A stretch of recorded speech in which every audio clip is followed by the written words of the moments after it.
పెద్దలందరికీ శిరస్సు నమస్కారం చేస్తున్నాను. నేను చాలా చిన్నవాడిని మీ మీద, కానీ నాకు ఇక్కడ సన్మానం చేసే సత్కారం చేశారు.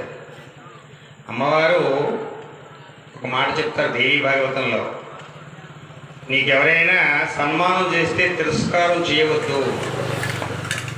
నీకు చేసే సన్మానం నాకు చేసే సన్మానం. నీకు ఇచ్చేటువంటి ఒక గ్లాస్ పాలు తెచ్చిచ్చారనుకోండి, నాకు ఇచ్చినట్టే. 2 పళ్ళు తెచ్చి పెడితే నాకు ఇచ్చినట్టే. నీ మెడలో ఒక దండ వేస్తే నాకు వేసినట్టే. నీకు సాల్వతో సత్కారం చేస్తే నాకు చేసినట్టే. నీకు తాంబూలం ఇస్తే నాకు ఇచ్చినట్టే. అందులో తిరస్కారం చేయరాదు.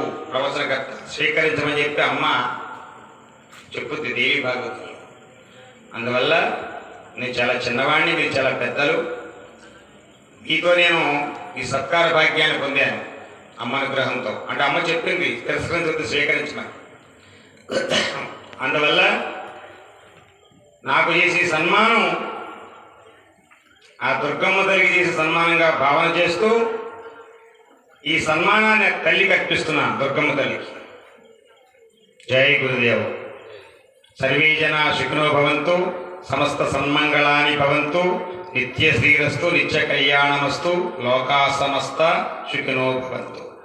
చక్కగా ఈ బూరుగుపల్లి గ్రామంలో ఈ కమిటీ చక్కగా దినదిన ప్రవర్ధమానంగా ఇంకా మంచి అభివృద్ధిలోకి వచ్చి ఇంకా ఎన్నో మంచి మంచి కార్యక్రమాలు జరిపించాలని చెప్పి ఆ తల్లి పాదపద్మములు బట్టి ప్రార్థన చేస్తున్నాను. పార్వతీ పరమేశ్వరుల పాదపద్మములు బట్టి ప్రార్థన చేస్తున్నాను.